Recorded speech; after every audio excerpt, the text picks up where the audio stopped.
pecadores, agora e na hora de nossa morte. Amém. Nossa Senhora de Fátima, rogai por nós. Então, acho que estamos seguindo linearmente os capítulos apresentados pelo Dr. Pires no livro Revolução contra a Revolução, que são capítulos pequenos, mas muito densos. O Dr. Pires, no livro Revolução contra a Revolução, ele disse o seguinte: nesse capítulo que eu estava estudando, que estamos estudando, ou no capítulo anterior,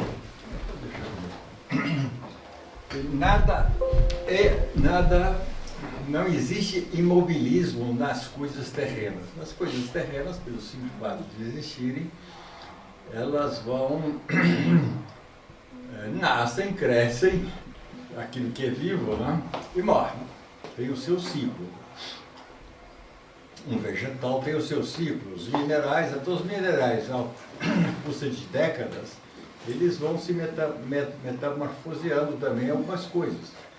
Então, filões de ouro, filões disso, daquilo, eu creio que vão sedimentando, vão se formando isso ao longo dos anos. Então, tudo se mexe. O movimento dos astros, nada há de parado assim. E, sobretudo, na sociedade dos homens, né? Que é a nossa sociedade, antigamente não falava sociedade dos animais, mas enfim, por extensão se pode dizer, com muito mais razão, não há nada de imobilismo. Então ele, quando trata da revolução e contra a revolução, ele nos afirma isso. Por quê? Esse capítulo que nós vamos tratar um pouco agora se chama... Por favor, passa outro slide. Só antes. O título dele é A Contra-Revolução e o Prurido de Novidades. Quem é que não sabe o que é prurido? Eu. 2. Não. 3. Não, é bom perguntar, porque prurido é coceira. Né? O prurido.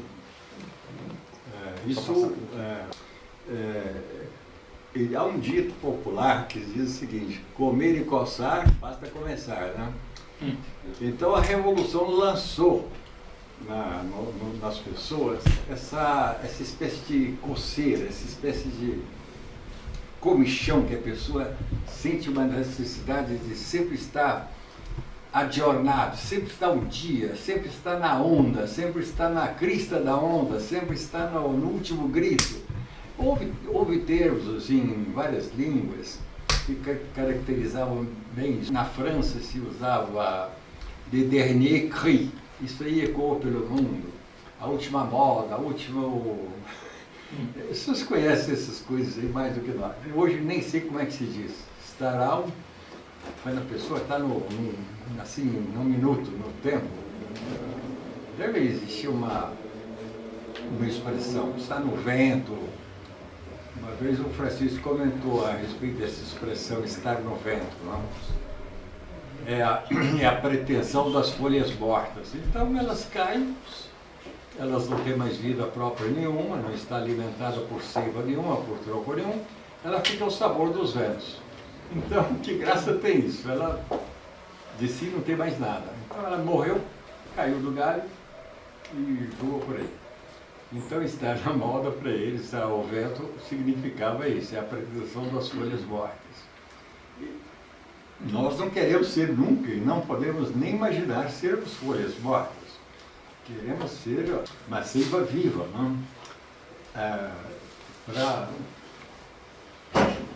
Como se diz? Para transmitir aquilo que Nosso Senhor diz: eu sou a fonte de água viva. A quem ireis? Só vós tendes palavras de vida eterna. Então nós temos que nos aferrar a isso. O resto é lantejoula. Você sabe o que é lantejoula? Todos sabem? Não, eu não sei. Quem pode explicar para ele o que é uma lantejoula? O lantejoula. Aquelas... Já viu um pedinho de plástico? Já viu essas bolinhas de alumínio assim coloridas que ficam metido lá? Aquilo é uma lantejoula. Ela é bonitinho lá. E fica como que entretido com aquilo. O que é aquilo? Nada. uma folhinha, uma laminazinha fininha de alumínio, pintada de várias cores. E deve ter, por assim, extensão, outros sentidos. Mas, enfim, a ideia que eu faço de lantejoula, não fui olhar no dicionário, mas é isso. Não é joia, não é brilhante, não é nada. É lantejoula. Quer dizer, não vale nada aqui. É só aquela aparênciazinha. Então, são lantejoulas que a Revolução coloca para distrair a opinião pública. Porque ela não quer que as pessoas pensem.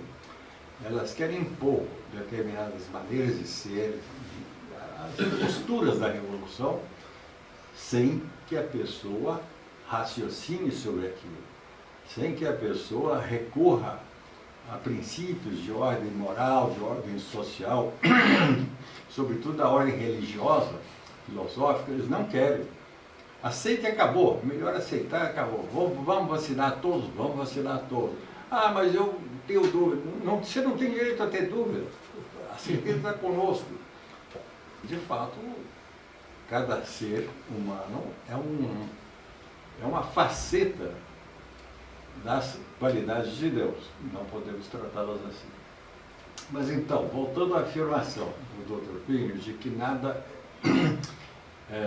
existe de imobilismo, tanto na Revolução quanto na Contra-Revolução. Ele escreveu esse livro em 1959. Ele falava do prurido de novidades, que a Revolução ela desperta esse interesse de novidades nas pessoas. Então, na década de 60, o que era novidade para nós? E o que as pessoas jovens eram sedentas e ficavam assim na ponta dos pés para conseguir isso? Era fazer um bom curso, sobretudo rendoso, que ele pudesse ter um bom emprego, pudesse ganhar bastante dinheiro e gozar a vida. Isso era um ponto. Mas para isso, eu vou precisar de ter um carro, e um carro bom, o carro do ano, né? Então, qual é o carro que saiu? A pessoa gostava do carro, ia lá, lavava o carro, alisava o carro, e fazia todas as misuras possíveis para um carro. Eu não entendia bem porquê, mas enfim, existia isso no meu tempo.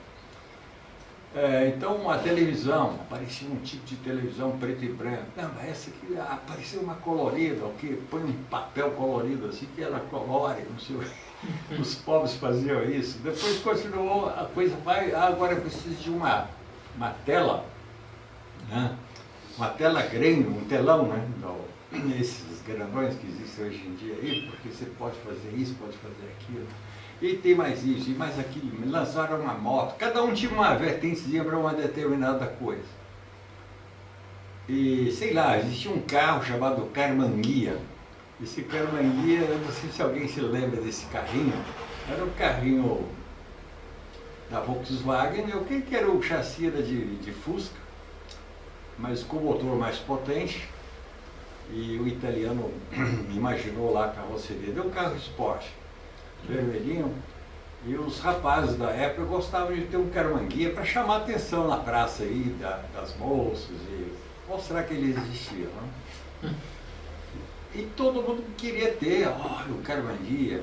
Aparecia um carro americano, Mustang, então todo mundo adorando o carro. Ele tem lá um carro, Mustang, sei lá como é que pronuncia. Mustang. Ou aqui falar Mustang, né? Mas o nome deve ser Mustang. Mustang em inglês. E assim ia. Mas esse prurido de novidades da nossa época acabou. Vieram os computadores, ainda cinema. Todo mundo tinha que ir a cinema e comentava o último filme, não sei o quê. Isso tudo parece ter morrido. Eu consulto até os senhores. O que a Revolução lança de atraente para a juventude hoje? É o celular. iPhone. Celular. Todo tipo de tecnologia. Tecnologia, Free Fire. Celular, computador, tablet. Mas isso chega a entusiasmar as Novos pessoas? aplicativos aí. A entusiasmar? Vocês acham? Tem gente que fica preso nisso tem gente o dia todo. que é. O próprio Free Fire. videogame, o próprio TikTok. Pois é, as pessoas não acham que isso acaba emborrecendo a pessoa, tirando a pessoa daquilo que ela tem de mais precioso, que o pensamento, Sem dúvidas. os priva de pensar, os priva de ter vontade própria. Então aquilo ali é quase um... Qual a imagem que eu poderia dar de um telefone celular? Ele é um guia da pessoa, sem o qual ele não consegue mais viver, mas tem que dizer tudo o que ele precisa, tem que estar ali. Agora, um homem desse não vai ter mais rasgos de horizonte, não vai ter mais idealismo nenhum, a não ser ficar olhando para um horizonte que está reduzido a... Como se diz? Uma telinha de celular, nem é um painel como esse, é uma telinha de celular. Então, a visão do homem hoje não é mais do que uma coisa assim. Não é que ele tem ali aquilo que Existe coloca o no óculos de realidade, entre aspas, virtual. virtual, pois é, tudo isso aí, que realidade virtual é essa? Ela é real ou é apenas virtual? Então, se não é real, ele está se enganando a si mesmo. Que vantagem tem isso? Então, é um homem que perdeu as características de um ser humano. Onde está a alma dele? Onde está o pensamento? Onde está a vontade dele? Ele virou um trapo. Até, eu quase diria, inferior a um bicho que segue o instinto rigidamente. Esse faz coisas ainda... A gente sabe o que uma galinha vai fazer, o que um leão faz diante de uma presa. Todos os animais a gente sabe, pela lógica, pelo instinto que Deus deu a eles. Agora, para o homem a gente não sabe, porque ele tem uma razão. Então é capaz de fazer muitas besteiras. Então esse prurido de novidades, que o Dr. Plínio escreveu em 1959, está ficando muito reduzido. As novidades estão passando a ser uma novidade quase que esse aparelhinho ali, que ele acabou de atender lá porque tocou, fez plim, plim. Ele tem que dar mais importância a isso do que a reunião que nós estamos fazendo aqui, porque aí tocou, eu sei lá, pode ser uma coisa urgente. E de fato, ele está com o pai doente, pode ser, mas normalmente não é. Normalmente são coisas corriqueiras que poderiam ficar para depois, mas com esse dispositivo facilita as pessoas a ter acesso a bobagens, a tudo que não interessa e desprezar tudo aquilo que talvez pudesse interessar ele despreza. Houve um escritor de origem judaica na França no século XIX, chamado Proust. Esse Proust, como um homem inteligente, passou a observar muitas coisas da natureza e ele começou a descrever a natureza de tal jeito que, digamos assim, ele inovou. Pode-se escrever aqueles que descreveram a natureza até Proust e os depois de Proust, porque ele, de fato, deu um avanço nisso. Ele, certa vez, fez um comentário.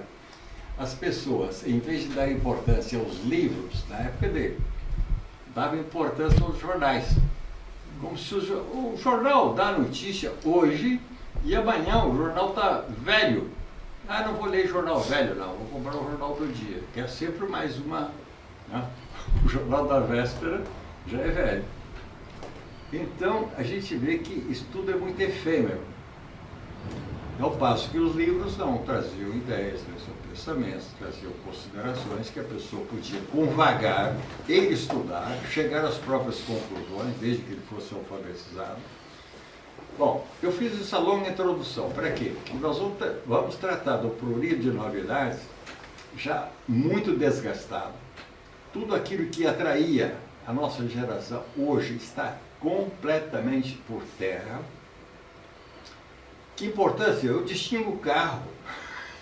Na minha época eu deveria ter aprendido alguma coisa, mas não aprendi não sei porque a Nossa Senhora me preservou. Mas eu distingo o carro quase pelas cores, ou pela forma, né? Se eu tenho uma caminhonete, eu vejo que tem uma carroceria, um caminhão, mas saber se é uma marca, se é outra, só de bater o olho assim, a não ser que eu veja o logotipo lá, já fique seco, mas não é meu interesse. Então, aviões, por exemplo. Avião por avião, tudo é avião, é aquele desconforto completo que a gente quando viaja nele, que não pode mexer para cá, para lá, porque não tem espaço. Então, se o avião é pequeno, é grande, desde que ele funcione, é avião. Perdeu também muito interesse e o brilho dos encantos. Mas o que, seu Marcos? Ter uma profissão boa, não sei o quê, também isso o pessoal está blasé. Gozar a vida, eles vão gozar a vida com o quê? Com drogas. Ou muitos jovens se suicidando, eles não têm matéria de preocupação mental para, com poucos anos de existência, por fim a vida, porque não vale a pena viver. Na China tinha crianças pulando dos prédios, né? Crianças de 5 anos suicidando, pulando dos prédios. Veja, por quê? É um vazio que eles sentem em torno de si. Eu atendo isso todo dia, né? Essas tentativas de austermia, essas tentativas de suicídio. De jovens. De 19, 20 anos, todo dia.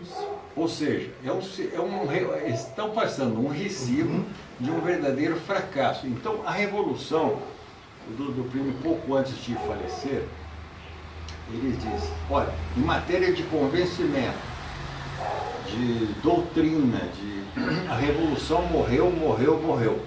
Porque eles não convenciam, não conseguem mais convencer as pessoas dos engodos que ela apresenta para o público, certo? Então, nesse sentido, ela não conseguia inovar mais. Ela já tinha levado a coisa ao extremo, para ver se conseguiria vencer, digamos assim, o lado religioso, o lado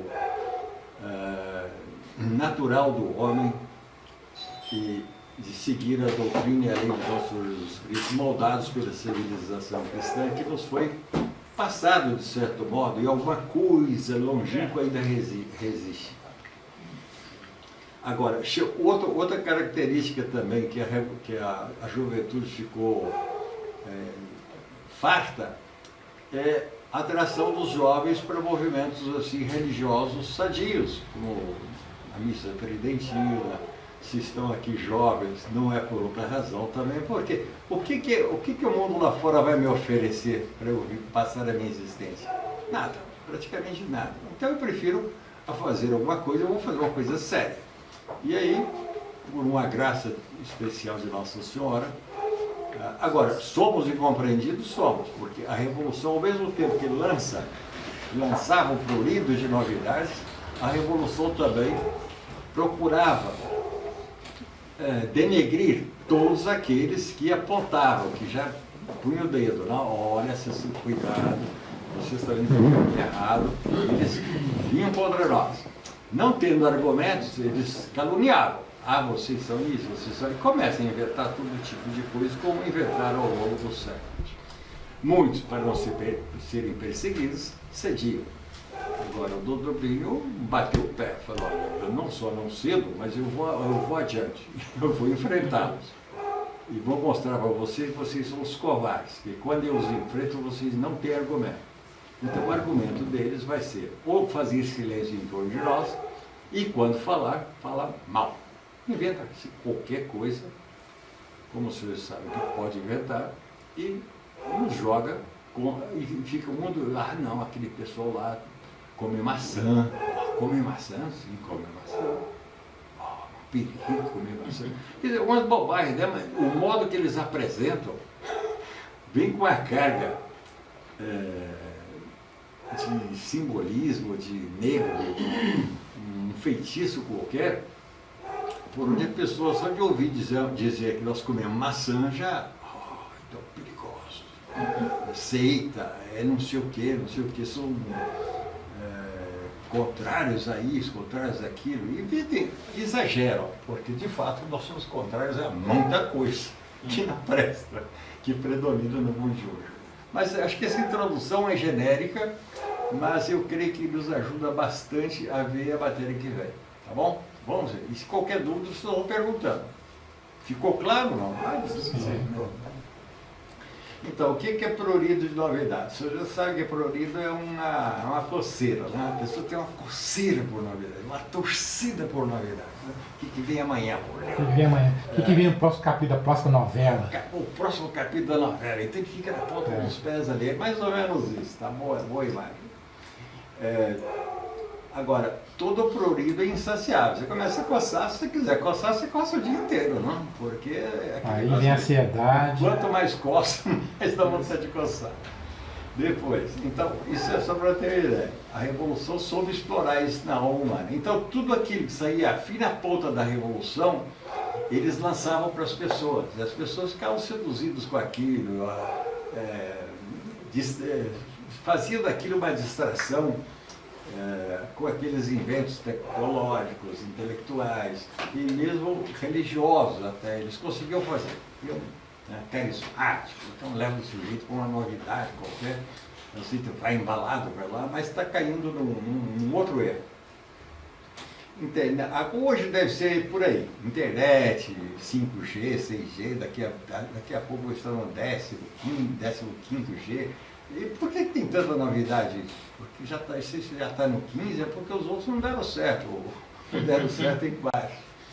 Inteligência artificial, alguém falou em óculos 5G também, deve ter, não? E vai chegar por nós não precisamos mais usar a nossa visão, tudo indica que os óculos vão falar por lá. E etc. Então, posto isso, o outro slide. Essa semana saiu um artigo mostrando que, tratando sobre a Starlink, colocou internet em várias tribos da Amazônia.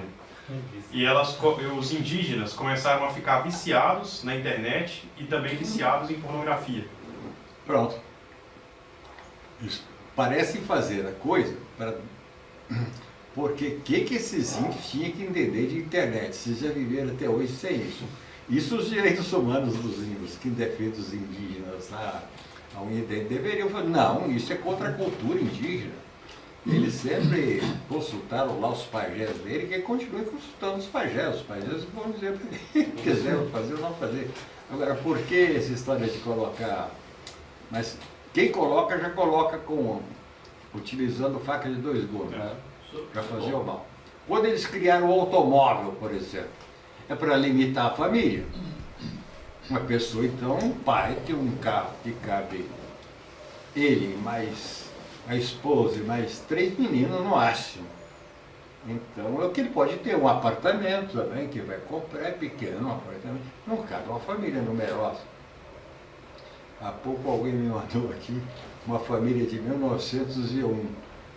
Os pais tinham 18 filhos, aquela quantidade de meninos. É impensável hoje por causa das circunstâncias. Que carro ele precisa ter? Precisa ter um ônibus. Para sair de casa, levando essa meninada ou micro-ônibus. Para morar, ele precisa de uma casão para abrigar toda essa menina.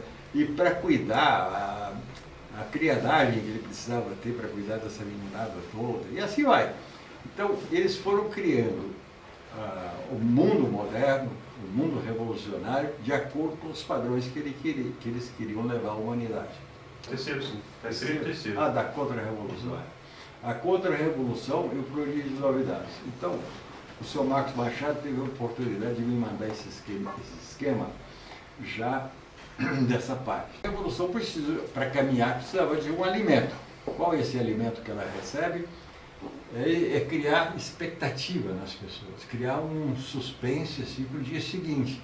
E uma coisa que fosse, que agradasse as pessoas. Porque se não fosse desagradável, não tem interesse, larga para lá. Então, precisava de criar isso. Então, eles sentam no laboratório e falam, vamos criar artificialmente essa ânsia de novidades. Agora, as novidades não vão ser novidades casuais, espontâneas, serão novidades impostas por nós. Nós vamos dizer o que eles têm que ter, para que eles dirigir essa ânsia deles para as nossas novidades. Depois, rejeita tudo que seja tradição católica. Nessas novidades que eles apresentam, eles têm que rejeitar tudo que antigamente era era vivido sob o bafejo da civilização cristã. Se vocês terem uma ideia, eu não sei se já contei esse fato para os senhores, mas nem todos estavam presentes na época. Todos já ouviram falar de Jules Verne. Em português, Júlio Verne. Esse homem foi um escritor também, tinha uma fantasia muito boa. Ele era um escritor de mão cheia, sobretudo futurista, ficava pensando semanas em balão, 20 mil léguas submarinas, tinha uns livros famosos dele, 5 semanas em balão, era futurista. E com uma capacidade de descrição muito boa. Ele viveu no século XIX, não sei se morreu no século XX, certamente. Ele encontrou um editor em Chartres que descobriu. Olha, é como assim, eles vão para as várzeas descobrir talentos de futebol. Esses grandes editores também colocavam olheiros para descobrir bons escritores para trazê-los para sua editora e dar renome e dar dinheiro também, né, com as publicações que eventualmente ele fizesse. Esse Jules Verne foi convidado então por esse editor e o editor explicou para ele: Verne, nós estamos precisando aqui de uma pessoa de suas qualidades, de seu talento. Aí joga bastante incenso nele, satisfaz o ego dele tanto quanto ele pode para ver se o prende, né? E depois oferece dinheiro de acordo com aquilo que você produziu.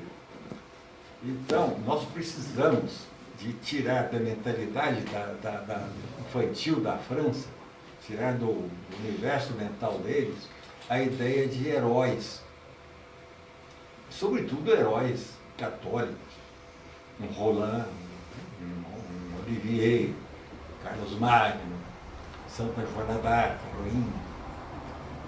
Isso povoava a mentalidade dos jovens franceses. Então você tem que pegar isso e levar para novidades que nós queremos. Tirar isso da cabeça deles. Uma geração, duas, a gente arranca isso deles, que aí há uma interrupção desse canal aí. Dito e feito, ele começou a escrever esses contos futuristas e a criançada, né, com a propaganda, vai em cima. E o Jules Verne começou a colocar palavras imorais, algumas cenas assim que não é a hora disso não. Isso vem depois. Tira, cortava tudo, essa parte você não vai sair não. Senão você cristaliza. Ele quase que descreveu o fenômeno RCR para o Verne aplicar nos contos dele. Então, sei, aprendi. Então não é para fazer, não é, isso não é um papo.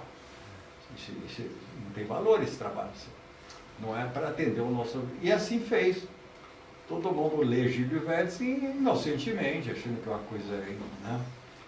De fato, pelo que ele pôs lá. Mas o objetivo foi ruim, péssimo da época, que foi desviar a juventude francesa para coisas secundárias e tirar deles aquilo que havia de melhor na alma deles, que alimentaria a sociedade francesa e o povo francês. Depois, é um exemplo muito que eu gostei muito quando ouvi. Rejeita tudo que é tradição. Está ouvindo isso? Ser tradicionalista fica parecendo ser contra o progresso. Ele é na França existe até um termo pejorativo, ele é um trador. Então é um tradicionalista. Agora, o que nós sabíamos de tradição? Digamos, pelo menos eu não aprendi isso antes de conhecer a TFP, o Dr. P. Quando me explicou, quando eu vi nos escritos, das coisas dele, das reuniões, o que era a verdadeira tradição. Tradição, para o Dr. Plínio, é um elemento fundamental. Ele fez, inclusive, a entidade que ele fundou, tradição, família, propriedade. Por que a tradição? Tradição quer dizer entregar. Do latim tradere, entregar. Então, Pio XII deu uma figura. na corrida com uma pira, digamos assim, um faz uma corrida, depois que ele fez o percurso dele, ele entrega aquela pira acesa para um outro, o outro vai também fazer aquele percurso, e assim vai, fazendo a corrida. E ele chega a dar uma definição de tradição também muito sucinta, que me agradou muito. Uma vez ele... É uma genialidade fazer isso, com poucas palavras definir um valor metafísico como tradição. Ele diz, é o fruto que a semente recebe, é a vida que a semente recebe do fruto que a contém. Isso é tradição. Dá para pensar. É a vida que a semente recebe do fruto que ela contém. Eu pego uma laranja, é um fruto. Eu vou tirar dela uma vida. Tiro a semente. Está contida na laranja. A vida que a semente recebe, então, a semente recebe a vida da laranja, da laranjeira, assim vai. Que a semente recebe do fruto que a contém. O fruto que a contém é a laranja. Então sai dali aquela sementinha, vai cair, vai apodrecer, vai dar nova vida, vai dar outra laranja, assim vai, certo? Isso é a tradição. Continua sendo laranja e aquela espécie de laranja por toda a vida, por causa daquela tradição, certo? Não sei se está claro. É a vida que a semente recebe do fruto. A semente está incluída nela, certo? Então, há várias definições de tradição, mas a verdadeira tradição é essa. Há tradições boas e há tradições ruins. Nós defendemos as boas, porque, enquanto princípio, pode haver, não, essa tradição aqui já é tradição do povo, carnaval, não sei o quê. Infelizmente, uma tradição ruim. Ela tem que ser, né? Ela tem que ser extinta ou mudar completamente as roupagens daquela festa popular. Então, a ideia de tradicionalismo, conservador... O doutor Billy se pergunta, a contra-revolução é conservadora? Em certo sentido em certo sentido não. Se for para conservar o que está aí, nós não queremos ser conservadores de maneira nenhuma. Mas se for para conservar o que existia de bom no passado, nós queremos restaurar tudo. Então, aí ele vai definir o verdadeiro progresso. O verdadeiro progresso não é possível sem levar em conta a tradição. Certo? São conceitos assim, metafísicos, mas fáceis de captar, de inteligir. Então, eu infelizmente também não vou ter muito tempo, e não é meu forte fazer filosofia, certo? Mas dá para intuir perfeitamente o que ele quis dizer aí. Está claro? Não. Se não tiver, pode ir para frente. Um outro slide. Também pegar, a tradição é pegar as coisas boas do passado com as coisas boas do presente para formar o futuro. Isso, exatamente. Porque você tem segurança naquilo que você está fazendo. Você vai inovar para quê? Então nós estamos cansados de saber que o socialismo deu errado em todas as partes do mundo. Ah, não, lá aqui no Brasil eu vou fazer um socialismo sul-americano, quem sabe, por exemplo. Tenta, faz, fica 50 anos, 100 anos fazendo uma tentativa. Ah, não deu certo, passa para outra. E assim vai. Não é só no campo político, mas também em todos os campos, econômico, social. Já sabemos. Mas, enfim, bom senso diz, não, vamos fazer lá no laboratório aqui, eles são capazes de fazer. Bom, isso é inacabável. Poderia dizer então que os primeiros apóstolos eles eram progressistas? Não, atrás do verdadeiro progresso, você pode dizer que era progressista. Os progressistas roubaram esse nome porque acharam o nome bonito. Isso. Nós é que somos os verdadeiros progressos, nós estamos lá na frente. Enquanto, digamos, o Dr. Billy na década de 30 já começava a segurar, quando ele se deu por gente, já freava a revolução, eles avançavam, aceleravam. O Dr. Billy freava e eles aceleravam, porque queriam passar por bonitões, por lá, os verdadeiros projetos. Nós somos enamorados do tempo, como é que é? Nós adiantamos ao tempo que vivemos. Tem um epíteto de um canalha lá em São Paulo, um maçom que morreu lá, no cemitério da Consolação, e todo mundo que passa lá fica assim, ri da bobajada que eles escreveram lá, né?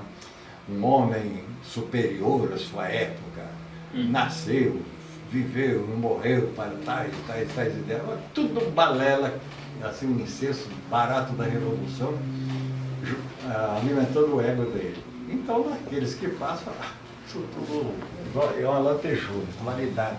Ô, Paulo, também tem uma coisa, porque, por exemplo, essa deixa de progressista, ela é verdadeira apenas em certo sentido, porque quando o sujeito ele quer retornar a um tribalismo, ele quer retornar a uma espécie de paganismo primitivo, ele também está caminhando para o passado. Né? É o que nós falamos a respeito do Renascimento. Quando houve o Renascimento, bom saber, foi boa pergunta nesse sentido, porque o renascer, no início da Idade, no final da Idade Média, foi o quê? Renascer, ou fazer renascer os costumes e os hábitos pagãos. E romper com aquela noite de 1000 anos que foi a Idade Média. Então, o nome renascer já diz o seguinte: renascer para o mal, renascer para o demônio. E foi o que a Revolução fez. Nesse sentido, a Revolução é fruto aí, nós já que falamos da semente do fruto, é fruto da Renascença, certo? E o progressismo vem assim com um nome mais encantador, assim, numa segunda ou terceira etapa do Renascimento, sabe? Então esse epíteto de progressista. Devia ser regressista. E aí você é regressista. Aí te olha assim com um olhar assim, regressista. Você é a favor do regresso? Sim, sou a favor do regresso. O doutor Pino uma vez foi interpelado aqui a respeito da história. Mas então o senhor é a favor de voltar à história? Sim, sou a favor de tudo aquilo que, na medida do possível, porque ele se define. Reação. Vocês devem ter visto o primeiro capítulo anterior já da Contra-Revolução. O que é a Contra-Revolução? A Contra-Revolução é uma reação? É uma reação. Mas o que é uma reação? Reação é uma ação contra outra ação. Se veio uma ação ruim, eu tenho que fazer uma reação boa a contrarrestar aquela reação ruim. Ah, você é um reacionário. Sim, sou reacionário daí.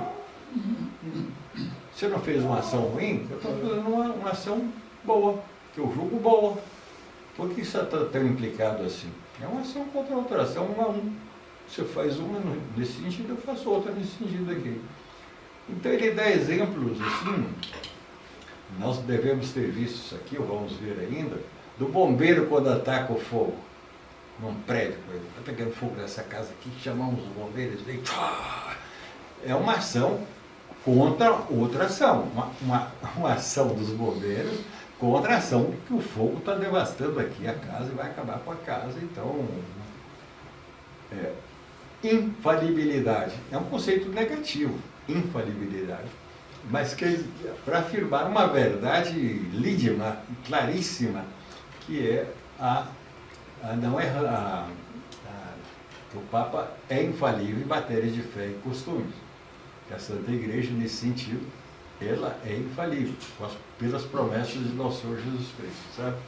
Não sei se está bem isso aí, porque eu estou fazendo um livro hoje.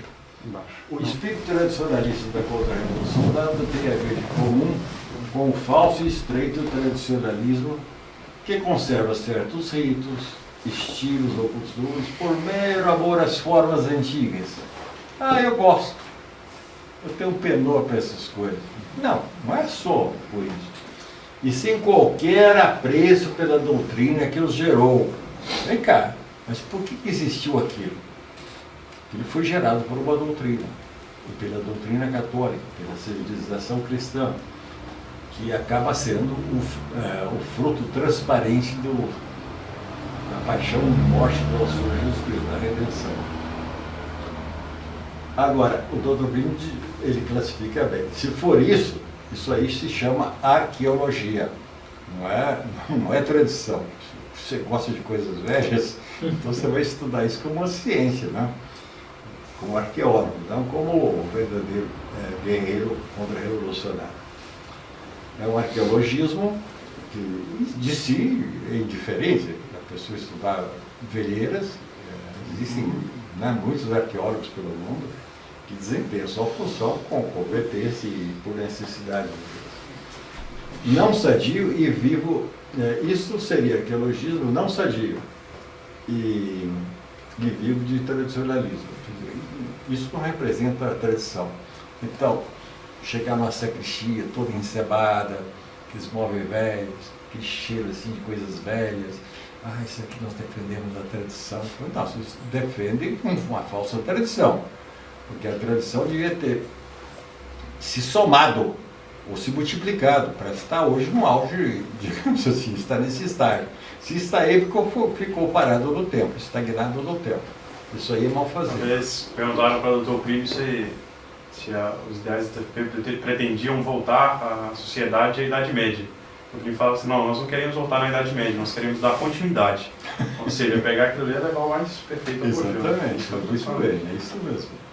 Não, o Dr. Plínio tinha isso muito claro, certo? O que fazer, o que não fazer, como é que deveria ser uma sociedade ideal, como foi, que ele estudou e chegou a essa conclusão, e também por projeções que ele fazia com a inteligência, com os dons que ele tinha. Então, para ele, isso não era difícil dar essas respostas praticamente prontas, né, que ele tinha na ponta da língua, para qualquer objeção designada. É muito bem respondido. Para frente. A contra-revolução é tradicionalista. Razão. A contra-revolução, como vimos, é um esforço de desenvolvimento em função de uma revolução. Só existe contra-revolução porque existe a revolução. Esta se volta constantemente contra todo um legado de instituições. A revolução volta contra todo um legado, quer dizer, uma herança de instituições, de doutrinas, de costumes, de modos de ver, de sentir e de pensar cristãos, que recebemos de nossos maiores e que ainda não estão completamente abolidos. Ou seja, aquele corpo de doutrinas, que modos de ver, de sentir e pensar, o Júlio Verne, que fizesse naquela época da história aqueles livros para distrair as pessoas de seguirem isso, para desviá-las, escrevo esses livros tal e tal modo, porque fazendo isso eu vou conseguir esse objetivo aqui, de fazer a revolução se afastar de todos esses legados, de combater esses legados. Isso vem na segunda etapa, segundo esse julgamento. A contra-revolução é, pois, a defensora das tradições cristãs. Ao mesmo tempo que ela combate essa ofensiva da revolução, ela defende as tradições cristãs. Então, sociedade brasileira, ou sociedade de defesa da tradição, família e propriedade. Ele colocou esses três valores. Colocou esses três valores e eu amarro tudo. Porque como que ela fica aqui permeando entre os homens e a sociedade humana criada por Deus, tem que passar por um desses três pontos. E não são casuais esses nomes, nem para fazer sigla. Para frente, outro. Nesse sentido contra-revolucionário, aquilo que nós pretendemos ser, atua como nosso Senhor, que não veio apagar a mecha que ainda fumega, nem romper o abuso partido. Essa imagem da mecha que ainda fumega, é interessante, porque nós pegamos a sociedade, a civilização cristã, o resto dos mortais dela. É como que ela existe, mas existe sob a forma de uma brasa que está coberta de cinzas. Então, a primeira coisa é nós soprarmos, tirar toda aquela cinza para fazer com que essa brasa reacenda, certo? Tome vida. Não, acesa ela está. Ela tome nova vida, se torne fogo. E o arbusto partido é mais ou menos isso também. Deve ele, portanto, procurar salvar amorosamente todas essas tradições cristãs. Então, tudo aquilo que nos parece, pelo bom senso e pela doutrina católica, que é bom, vamos procurar defender. Se nós temos dúvidas se aquilo é defensável ou não, perguntemos, ou estudemos, aprofundemos um pouco, para termos os limites daquilo. Uma ação contra-revolucionária é essencialmente uma ação tradicionalista. Contra-revolucionária, claro. Então, se nós fazemos isso, nós estamos fazendo em amor à tradição. Porque tudo era assim antes e agora tudo piorou. Então, o que funcionava? Era quando estava preso a esse mundo tradicional. Outro. A contra-revolução é conservadora. A contra-revolução é conservadora em um sentido, sim, aí já vimos também, eu falei, né? Em outro sentido também, não e profundamente. Se trata de conservar no presente algo que é bom, merece viver. A contra-revolução é conservadora. À frente.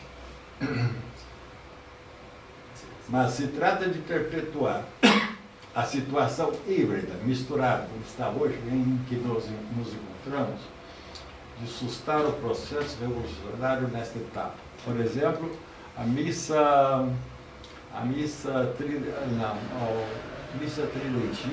olha, se voltasse ao tempo de Pio XII, como seria bom. Mas nós não podemos condenar já com Pio XII. Pio XII viveu numa época ainda com muitos pontos vivos, muitos pontos sadios, mas já Decadência. muito período já praticamente desembocando. De Pio XII veio João XXIII e o concílio. Então desembocou. Então nós temos que voltar bem mais atrás. E se formos bem, nós vamos ter que ir antes da Renascença, porque a Renascença foi ocupada de ponto de partida, digamos, disso. Nessa etapa, mantendo os imóveis como estátua de sal, à margem do caminho da história do tempo, abraçado ao que há de bom e de mal ao nosso século. Então, eu fico aqui, está muito bom assim, eu estou levando essa vidinha aqui, seria uma vida paradisíaca, mas sem levar em conta Deus. Então, algo assim, mas que não fica só isso, por causa da degradação do homem em relação ao pecado original, ele pensa que ficaria estável ali, mas não fica, ele vai só piorando. Se não tiver a concorrência e ele mesmo não fizer o esforço da linha da virtude, do bem. Procurando assim uma existência perpétua e harmônica do bem e do mal. A contra-revolução não é e nem pode ser conservadora. Se for para conservar esse sistema, não é. A contra-revolução é condição essencial do verdadeiro progresso. Aí ele fala assim, nós somos defensores do verdadeiro progresso. A contra-revolução é progressista, sim, se o progresso for autêntico e não se for a marcha para a realização da utopia revolucionária. O socialismo é progresso? É um regresso. Isso sabemos. Agora, o feudalismo, digamos, hoje não há campo para fazer o feudalismo funcionar, mas quando funcionava o sistema feudal, funcionava. O sistema do capitalismo, ele exagera, de fato, sobretudo tendo tomado as proporções que tomou a indústria, o comércio, a economia mundial. Hoje em dia é praticamente impossível aplicar o feudalismo a um regime estativo, a não ser que voltasse, sei lá, uma coisa muito perigosa que eles dizem que querem fazer, que a revolução quer fazer, que são pequenos grupos, né? Mas aí são pequenas tribos humanas, cada um vivendo a sua maneira. Seria voltar à barbárie. Isso também não podemos aceitar. Em seu aspecto material, consiste o verdadeiro progresso no reto aproveitamento das forças da natureza, segundo a lei de Deus e a serviço do homem. Tudo que for isso é verdadeiro progresso, por que não? Então, o que nós conhecemos de progresso nos últimos anos tem muito ainda fruto do capitalismo que admite a propriedade privada, a livre iniciativa. Mas as sociedades anônimas, desde que foram criadas, elas funcionam. Mas aí ninguém mais é dono de um pedaço de nada, ele é dono de um pedaço de papel. Ah, mas eu quero vender. Não vou cortar um pedaço da indústria. E fica, não, eu te dou papel, eu te dou dinheiro, mas essa parte que eu não posso tirar, certo? Então, já socializa o capital. O capital fica, né? Eles usam o termo aí até socializar o capital. Passa por bolso de muita gente que tem pequenas partes ínfimas da empresa, mas ele é um acionista daquela empresa e ajuda a empresa, mas sem direito à propriedade material, física daquele bem que ele tem. Isso aí já caminha um pouquinho para o socialismo, para esse grande moloque de hoje, que é essa economia internacional, muito artificial, que eles podem derrubar puxando o tapete facilmente de hoje para amanhã, na hora que quiser essa judiaria, se quiser mesmo, joga tudo no chão. Eles vão equilibrando, uns que desequilibram aqui, eles põem aquilo lá, mas não explica muito bem para a opinião pública o que eles fizeram, mas isso aí não é uma coisa como antigamente. Eu lastro em ouro, eu tenho tantos reais correspondente àquilo, à quantidade de ouro que tem no tesouro. Então, se eu quiser pegar esse dinheiro e ir lá no tesouro, agora você me dá 1 quilo de ouro correspondente a esse montante aqui, eles davam de quilo de ouro para você. Hoje não tem mais esse laço, então é uma coisa quase virtual. Isso é muito perigoso, porque é uma convenção entre homens. E nós sabemos como são essas convenções revolucionárias, que com chaves eles fazem. Quer dizer, o último a saber é o povo. Eles dizem que tudo é para bem do povo, tudo é para satisfazer o povo, o conforto do povo, o bem-estar do povo, mas na verdade não, nada disso. Tudo é para frente, se tiver. Por isso, a contra-revolução não pactua com o tecnicismo hipertrofiado de hoje. Quer dizer, nós vamos pactuar, por exemplo, com esse satélite, com a adoração de novidades, das velocidades das máquinas, nem com a deplorável tendência a organizar memória mecânica, a maneira de mecânica, né, a sociedade humana. De fato, já temos muito de memória mecânica, porque tudo que eu vou fazer hoje eu dependo das máquinas para me mover, para saber, né, se eu vou comprar uma passagem, se eu vou comprar um bilhete de trem.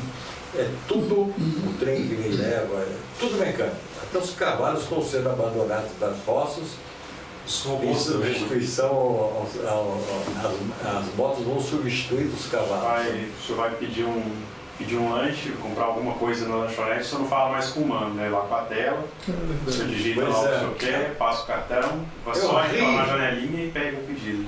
Não, alguém te telefona, o seu telefone, fala o número 1, se for esse, quer dizer, fala o número 2, atende outra máquina lá, cada um é ofício da fonte, não resolve esse problema. Em Curitiba, lá, muitos supermercados têm um lugar que você passa a mercadoria e depois só paga, também não tem atendente. Aqui em Belo Horizonte Já tem também? Já. Tem o açaí. Já começou isso? O açaí Santa Efigênia é assim. Já faz. Você não tem mais contato Faz de os alma com 3. ninguém, nem com a boca da caixa lá. E é ruim, não tem ninguém para colocar saco. Não, faz uns 3 anos também que eu já fui inaugurado na China um sistema que é o seguinte, o supermercado contabiliza todos os produtos que tem dentro dele, então o senhor só pega os produtos e sai. Quando o senhor sai, ele já sabe tudo que o senhor levou, através de sistemas de infravermelho, essas coisas assim. E aí já debita automaticamente da sua conta lá no aplicativo do supermercado. Então não tem humano nenhum. O senhor só entra, pega a coisa e sai fora. Não precisa nem de pagar nem nada. Paga automaticamente. Que sensação ruim, meu Deus do céu. Negócio de louco. À frente. E nem é o progresso material de um povo o elemento capital de progresso. O país é desenvolvido, o país não é desenvolvido. Que critério que você usa para dizer que o país é desenvolvido ou não desenvolvido? Porque se for ao critério só de progresso tecnológico, isso não é verdadeiro progresso. Isso foi um progresso artificial que não toca, sobretudo, aquilo que é de mais essencial na pessoa, que é o lado sobrenatural, o lado espiritual, o lado da alma, não é? Sr. Paulo, posso fazer uma Cristamente observação? entendido.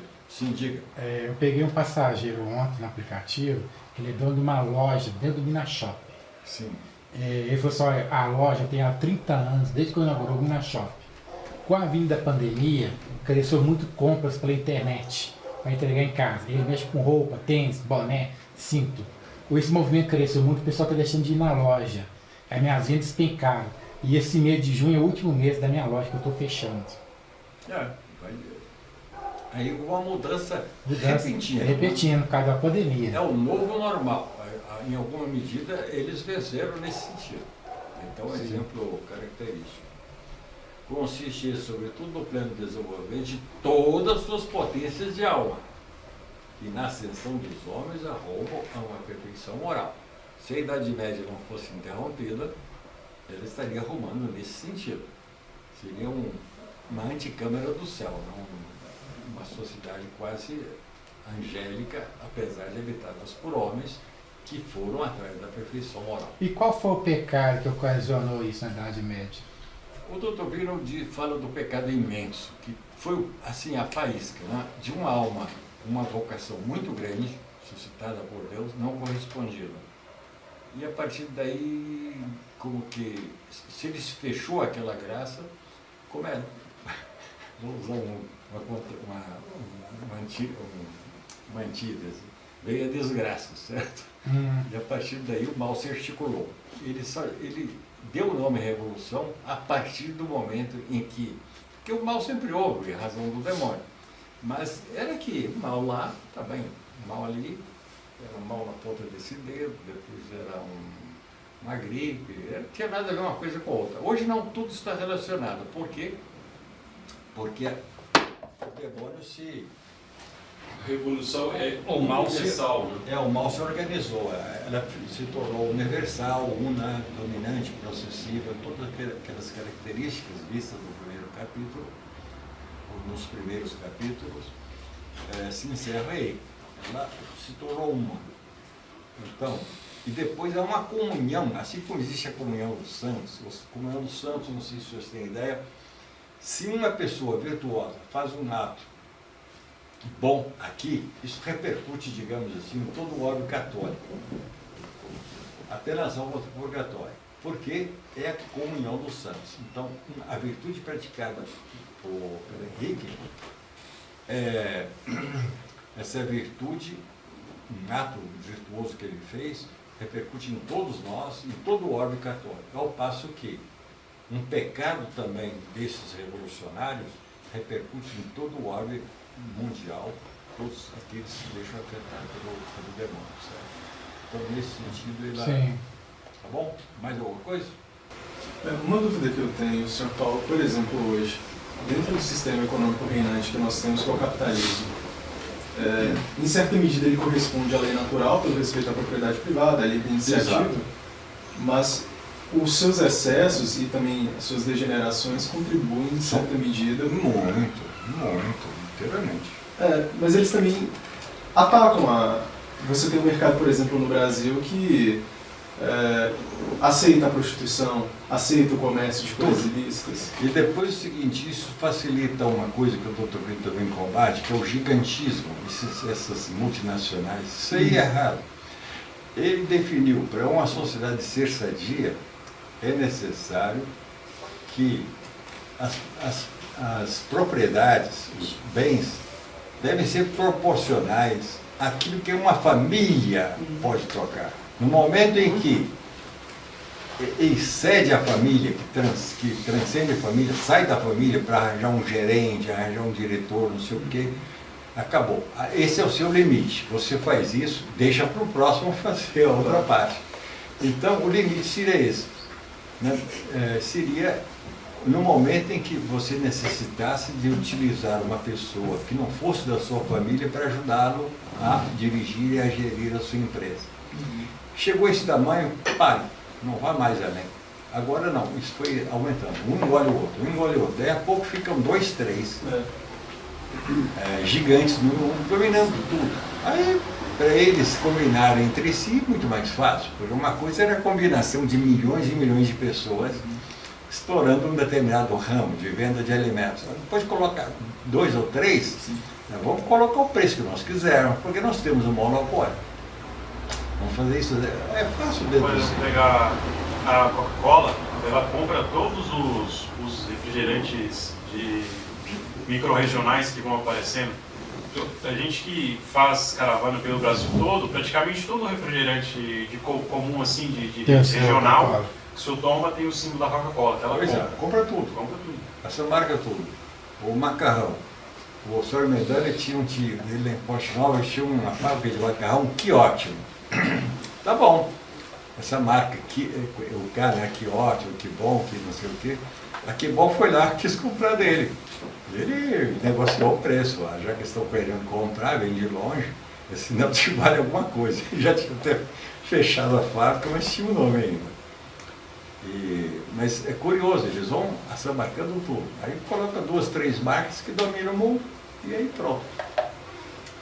Mas em todos os campos é assim, não é só da mercadoria, que é mais sensível para nós aquilatarmos, mas em todos os campos da atividade do homem, isso se passa. No campo cultural, diga. Então, Paulo, uma coisa, no caso da Revolução, nós podemos afirmar aqui o seguinte, que as coisas, por exemplo, terrenas, no caso, seja que temos aqui no mundo, com exceção da igreja, elas têm uma tendência de degeneração ao longo do tempo, e a contra-revolução seria uma tentativa de manter, no caso, Isso aí, de fato, é uma pergunta cabível, mas depende da correspondência dos homens e das graças dispensadas por Deus e da correspondência dos homens. Porque se eles atendessem à vontade divina, às disposições divinas, normalmente isso iria para o progresso, não? Então, qualquer instituição dessas de caráter natural, boas, a tendência dela era perseverar, apesar das mazelas decorrentes do pecado original, que sempre tem que levar em conta. Mas não era decair. Algumas coisas desaparecem, outras, tudo, não há nada de imóvel. Mas, para o bem, deveria ser no sentido de uma resultante ascensional. Agora, o que vemos? Uma vez, a igreja teve, até quando a igreja teve a iniciativa da luta, com São Gregório VII, as coisas iam, digamos assim, dando essa resultante positiva, crescente. A partir do momento que ela passou para a defensiva, aí começou um caminho regressivo. Então, começou, que já estava lá naquele ponto, começou a descer. E hoje já ultrapassamos o ponto de partida, bem mais abaixo. Então, depende da correspondência ou não dos homens às graças de Deus. A contra-revolução existe em função da reação, pelo que o senhor disse, da revolução. Agora, é uma reação. Então, se o senhor põe a palavra revolução, é bom levar isso em conta. Isso é um movimento por bem e por mal.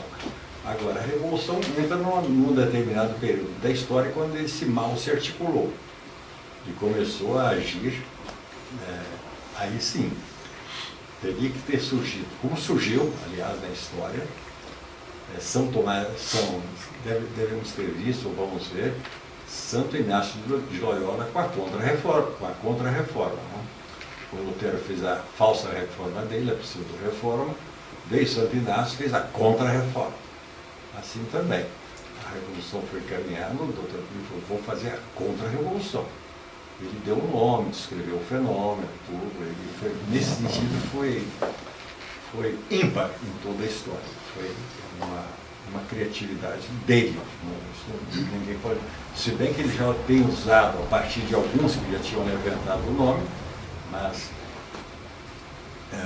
todos os intelectuais do mundo acreditam isso para ele com todo o direito.